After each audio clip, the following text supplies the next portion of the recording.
Sup? Dope. Represent. You see it? What? Oh. I was a bad kid. And no, I'm not talking about your regular teenage delinquency like trying cigarettes, school detentions, or getting bad grades.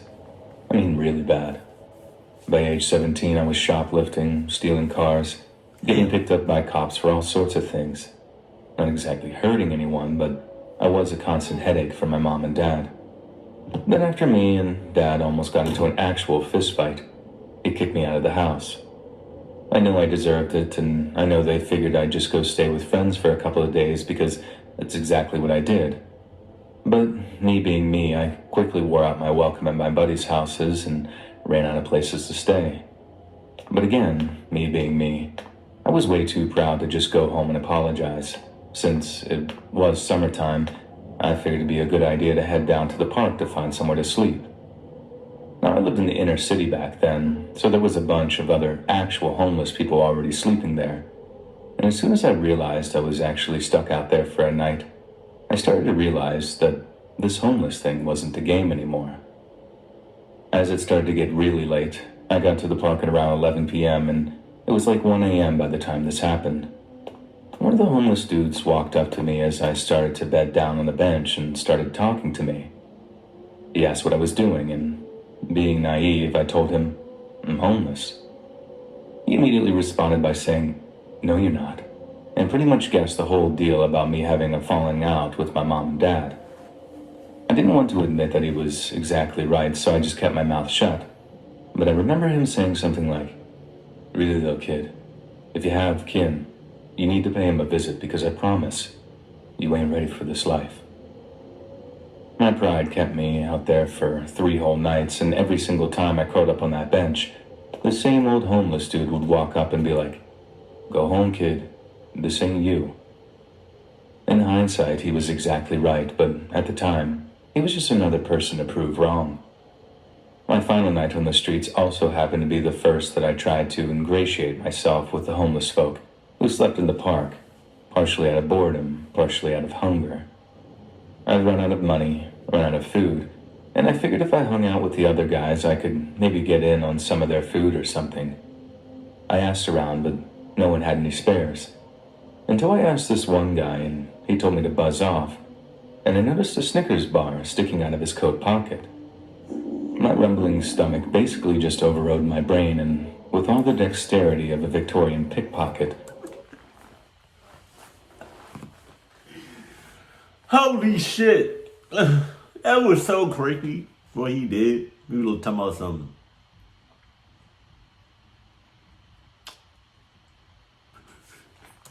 I slid the thing out of his pocket and walked off. Not my proudest moment, stealing food from a homeless guy when I could have just swallowed my pride and walked home, but it is what it is. So I go off to hide somewhere so I can devour the Snickers whole, then I walk back to where the other guys are to hang out some more. Maybe like 2 or 3 hours later, I'm still trying to ingratiate myself with the homeless guys, but I'm also still pretty nervous around them for obvious reasons. I figured the guy I stole from is too drunk to even notice that I stole from him. But oh boy, was I wrong about that. Because like I said, a few hours after I stole it, I noticed the guy began to tap his coat pocket, obviously noticing that the candy bar is gone. I'm trying to remain inconspicuous, but I'm also trying to keep my eye on the guy because if he put 2 and 2 together and worked out that it was me that stole from him, I wanted enough warning to be able to get out of there.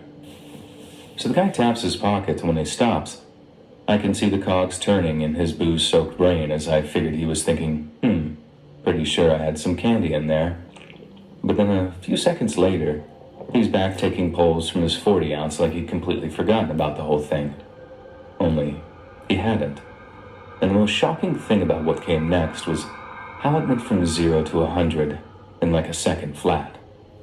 So remember that pull of his 40? He takes 1, then 2, then a third much longer one, almost like he was trying to polish the whole thing off in a hurry. Which, as it turned out, was exactly what he was doing. Because what was once an innocent beverage receptacle soon became a weapon. Oh. When he turned to the guy to his right and sent the glass 40 bottle smashing into his face. The guy just collapsed, hands covering his face, Same hands with muffled, blood-curdling screams that he let out. The guy I stole from then started kicking the life out of him. Steal from me? Steal from me, mother effer? And out of all the homeless people there, only one actually tried to break it up. And even then, it was just a slurred, "Hey, break it up over there," which ended up being totally ignored. I remember turning to the older dude who'd been nice to me, telling me to go home and whatnot, and I feigned ignorance as I asked him what was going on. The guy said the dude getting beat down was always stealing stuff, so if anything went missing around the park, it was most probably his fault. No one cared, though. No one gave a single worry that this guy was getting his face stomped on, and it was all my fault.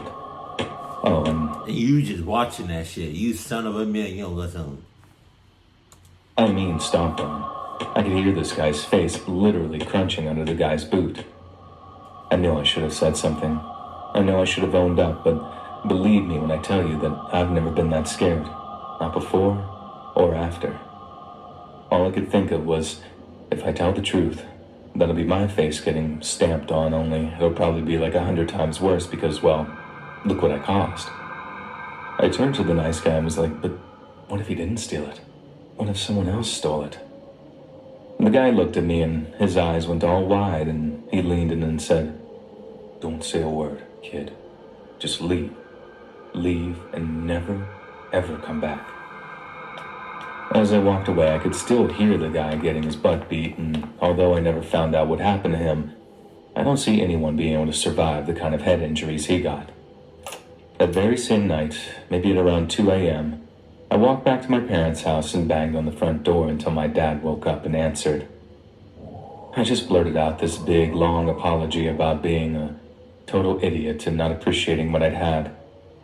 I'm pleased to say that was the first step on the road to being a decent human being, because almost everything I did before that had little to no consequences, or rather, what little there were didn't bother me. But that night I stole the candy bar, I actually saw how bad the repercussions could be, and honestly, I had no idea they could ever be that bad, just for taking a candy bar. I feel equal parts shame and... Yeah, you must not know how rough it get.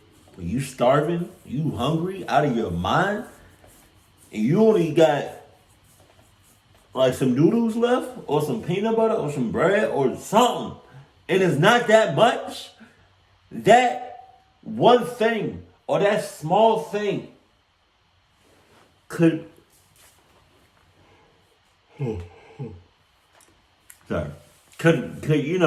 go a long way. And if you take that shit, oh man. I would throw hands too. I probably wouldn't, do what he did, but I'm throwing hands.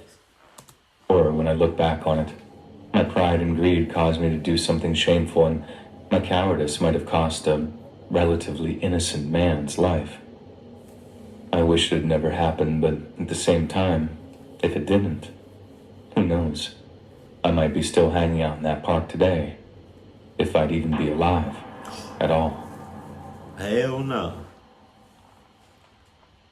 See, what you should have did was not take it at all. And, just manned up.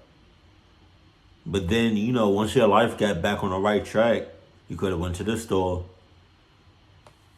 and just got either one of the same, candy bar, or a bunch of them. Wait till he was asleep, gave it to him, or sat it right next to him, and just went about your business. But people do some crazy shit.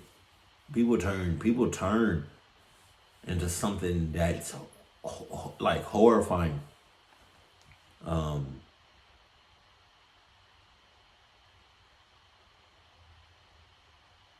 Yeah. When you on your last leg, the last, little bit, somebody take that, it turns something into something that you probably think you can never turn into. And that's crazy. I think everybody has that. But, yeah. You an ass. Keep it cool, keep it classy, and I love you. Stay happy. My family.